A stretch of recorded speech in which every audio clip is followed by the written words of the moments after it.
कहा जाता है मंजिलें तो मिल ही जाती हैं भटकते भटकते, गुमराह तो वो है जो अभी चलना ही शुरू नहीं किया। तो आज हम चलते हैं एक और मंजिल के तरफ। शुरुआत तो हम बहुत पहले कर चुके थे, वर्ब को बताए थे, लेकिन आज इसके कितने काइंड होते हैं और किस तरह से इसका पारिवारिक रजिस्टर है उसका भेद हम खोलने जा रहे हैं। तो आइए हम शुरू करते हैं।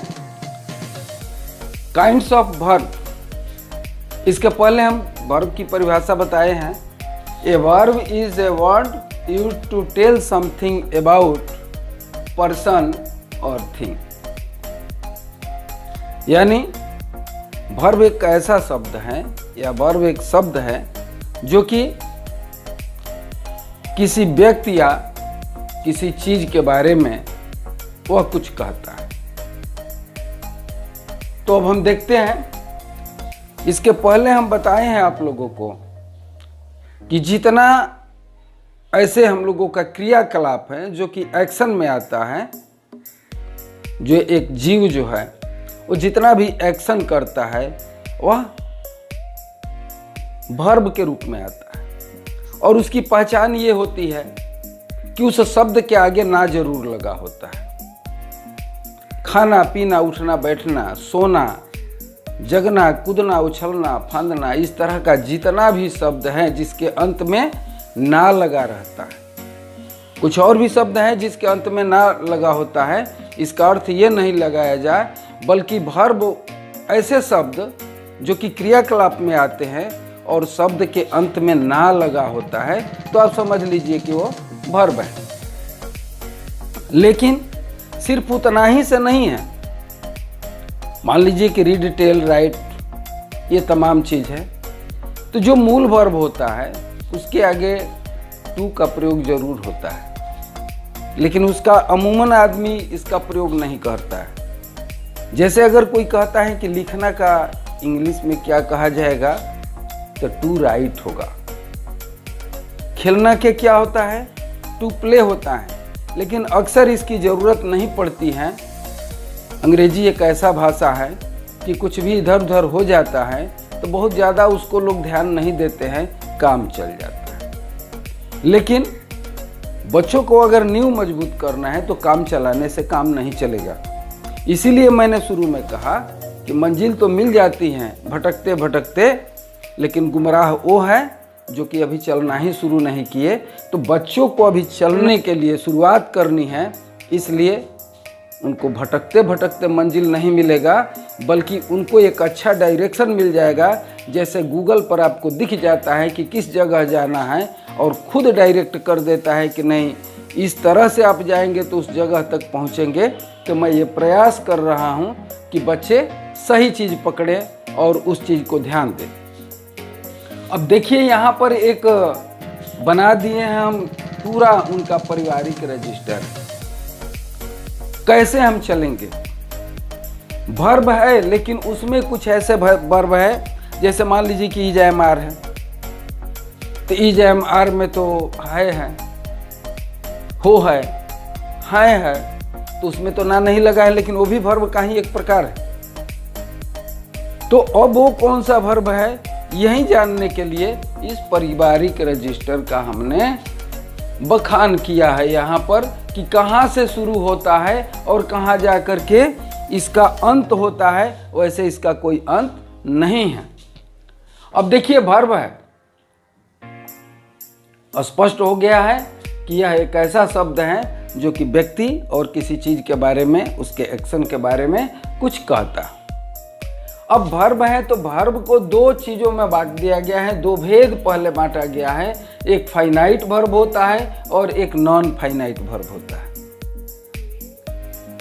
फाइनाइट वर्ब का भी दो हो गया, एक एक्सिलरी वर्ब हो गया जिसको हेल्पिंग वर्ब कहते हैं, और दूसरा उसका मेन वर्ब हो गया जिसको हम लोग प्रिंसिपल वर्ब कहते हैं। वहाँ से उठते हैं तो वर्ब के ही प्रकार में नॉन फाइनाइट में आते हैं। तो नॉन फाइनाइट का तीन होता है। जैसे एक होता है इन्फिनेटिव, एक होता है जिरंड और तीसरा हो जाता है पार्टिसिपल। ये क्या है? नॉन फाइनाइट है। तो इसको यहाँ से वर्ब का 2 है तो ये फाइनाइट हो गया और ये नॉन फाइनाइट हो गया।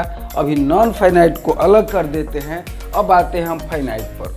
यहाँ पर एक्सिलरी वर्ब आप जान गए, हेल्पिंग वर्ब, मेन वर्ब जान गए, प्रिंसिपल वर्ब। ये क्या होता है? जैसे इज, एम, आर हैं, तो वहाँ से अभी चलते हैं। अभी वो निचले स्तर पर आता है तो यहाँ पर हम जान लेते हैं। ये चीज़ सारी आपको चीज़ें, छोटी छोटी बातें भी हम बताएंगे, लेकिन पहले जान लीजिए कि फाइनाइट वर्ब के जो 2 भेद हो गए, एक्सिलरी वर्ब हो गए, हेल्पिंग वर्ब, मेन वर्ब हो गया, प्रिंसिपल वर्ब हो गया। अब यहाँ पर हमने जो इसके पहले एक एपिसोड में मैं पढ़ाया था, वहाँ पर आपको चर्चा किया था ट्रांजिटिव वर्ब और इंट्रांजिटिव वर्ब का। अक्सर ऐसा देखा जाता है, लोग कहीं कहीं तो ये पढ़ा दिया जाता है कि वर्ब 2 तरह के होते हैं, एक्सिलरी वर्ब होता है और एक मेन वर्ब होता है, प्रिंसिपल वर्ब होता है। वहाँ पर लड़के मिसगाइड हो जाते हैं। जो भी हमारे छोटे छोटे बच्चे हैं वो मिसगाइड हो जाते हैं कि आखिर वर्ब के 2 भेद होते हैं। तो पहला हमको बताया गया है कि एक्सिलरी वर्ब और मेन वर्ब यानी प्रिंसिपल वर्ब। तो क्या ये सही है कि अगर ये बताया गया है फाइनाइट वर्ब का, यहाँ पर मेन वर्ब का जो 2 भेद हम लोग बताते हैं, ट्रांजिटिव वर्ब है या इंट्रांजिटिव वर्ब है, तो हम लोग इसको स्पष्ट नहीं कर पाते। तो बच्चों को जानना जरूरी है कि यहाँ से फाइनाइट वर्ब जब हो गया तो इसका 2 भेद हो गया, एक्सिलरी वर्ब यानी हेल्पिंग वर्ब जिसको कहते हैं, जो सहायक क्रिया कहा जाता है, और मेन वर्ब यानी जिसको हिंदी में मुख्य वर्ब कहते हैं, मुख्य क्रिया कहते हैं, प्रिंसिपल वर्ब कहते हैं। अब यहाँ पर एक्सिलरी वर्ब में हम आते हैं, इसके 3 होते हैं, इसके भी 3 भेद होते हैं। एक तो होता है कि प्राइमरी एक्सिलरी होता है, एक होता है मॉडल एक्सिलरी होता है, तीसरा हो गया कि मार्जिनल एक्सिलरी होता है। अब यहाँ पर हम देखेंगे कि एक्सिलरी वर्ब और मेन वर्ब हम जान गए, तो ऐसा नहीं है कि ट्रांजिटिव वर्ब और इंट्रांजिटिव वर्ब बताने से काम चलेगा। आपको ये पूरा इसका परिवार को जानना पड़ेगा, किसका बाप कौन, किसका बेटा कौन। ये सारी चीज़ें जब जानेंगे तब जाकर के एक छोटा बच्चा जो है परफेक्ट होता है और उसकी जड़ मजबूत होती है। हमको जड़ मजबूत करना जरूरी है।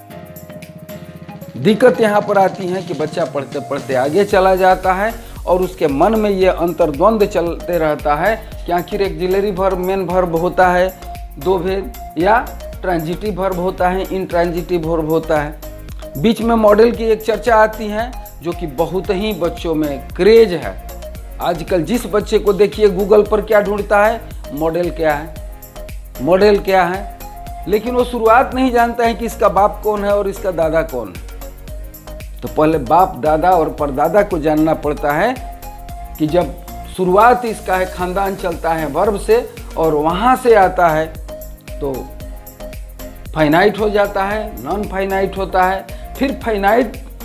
ये दोनों भाई के अलग अलग परिवार हैं। फाइनाइट के 2 बेटे होते हैं, एक्सिलरी वर्ब और हेल्पिंग वर्ब, यानी एक्सिलरी वर्ब को ही हेल्पिंग वर्ब कहते हैं, और दूसरा बेटा उसका है मेन वर्ब और प्रिंसिपल वर्ब। अब यहाँ पर मेन वर्ब का भी ट्रांजिटिव और इंट्रांजिटिव हो गए, और एक्सिलरी के प्राइमरी, मॉडल और मार्जिनल। इनको जब भी बोला जाएगा तो प्राइमरी एक्सिलरी कहेंगे, मॉडल एक्सिलरी कहेंगे, मार्जिनल एक्सिलरी कहेंगे, और फिर दूसरी तरफ आते हैं वर्ब के दूसरे बेटे की तरफ, नॉन फाइनाइट के तरफ, तो इन्फिनेटिव हो जाता है, जिरंड होता है और पार्टिसिपल होता है। अब इतना जब आप जान जाएंगे तो हमारी कहानी शुरू होती है। अब आप पूछेंगे कि सर फाइनाइट वर्ब और नॉन फाइनाइट क्या है, एक्सिलरी क्या है, मेन वर्ब क्या है, कौन कौन से उसमें आते हैं, उसके एग्जाम्पल कौन कौन से हैं। तो ये वीडियो बहुत लंबा हो जाएगा, उस तरह का मन उबन होने लगता है लंबा कोई भी वीडियो देखने में। तो आप लोग इस वीडियो को इतना पहले देख लीजिए और इसको जो है स्क्रीनशॉट ले लीजिए। जिसको दिक्कत होगी आप उस पर कोई भी कमेंट करके पूछ लिया कीजिए, और इस चीज़ को पहले याद कर लीजिए, तो ये आपके दिमाग में बैठ जाएगा कि पूरा इसका पारिवारिक रजिस्टर क्या है, कहाँ से शुरू होता है और कहाँ पर आता है, कितना हमको जानना है। जिस दिन ये जान गए तो समझिए कि टेंस आपके मुट्ठी में हो जाएगा। टेंस क्या है? जब तक वर्ब का खेल नहीं खेलेंगे, ये टेंस के लिए जुगाड़ है। जब तक जुगाड़ नहीं जुटाएंगे कोई काम नहीं होगा। तो आप पहले वर्ब को जान लेंगे। टेंस जानना बहुत मामूली बात है। आप लोगों को 1 घंटे के अंदर पूरा टेंस हम पढ़ाएंगे, वर्षों नहीं लगते हैं उसमें, बशर्ते कि उसके सारे पार्ट्स आप जान जाएंगे तो टेंस जानना मुश्किल नहीं है। दिक्कत कहाँ होती है? साल साल भर बच्चे टेंस पढ़ते रहते हैं, टेंस उनका कंप्लीट नहीं होता है। उसके पीछे कारण ये होता है कि उनको ये पता नहीं होता है कि ये जो बीच में फाइनाइट वर्ब आ गया, एक्सिलरी वर्ब का प्रयोग कर रहा है, ये कौन सा है, उसको पता नहीं होता है। अगर शुरू में ये सारी चीज़ जान ले तो कोई भी मुश्किल नहीं है। और आपको अगले एपिसोड में इस सब का एग्जाम्पल दे करके बताएंगे, आपको सारी बातें स्पष्ट कर देंगे। ध्यान दिए रहिए कैसे क्या पढ़ना है। आप एक स्क्रीनशॉट इसका ले लीजिए और इसको पढ़ते रहिए और अगले एपिसोड के लिए चैनल को सब्सक्राइब कर लीजिए और फिर इसका अगला चैप्टर अवश्य देखिए। और इसके पहले चैप्टर के लिए आप मेरे चैनल पर जा कर के देख लीजिए। वर्ब के बारे में पूरी विस्तृत दिया गया है, लेकिन उसमें आपको सिर्फ ट्रांजिटिव और इंट्रांजिटिव बताया गया था, क्योंकि परिभाषा में शुरुआत में वहीं पढ़ाया जाता है। लेकिन अब जब आपको पूरा पढ़ना होगा तो इस तरह से पढ़ना है। धन्यवाद।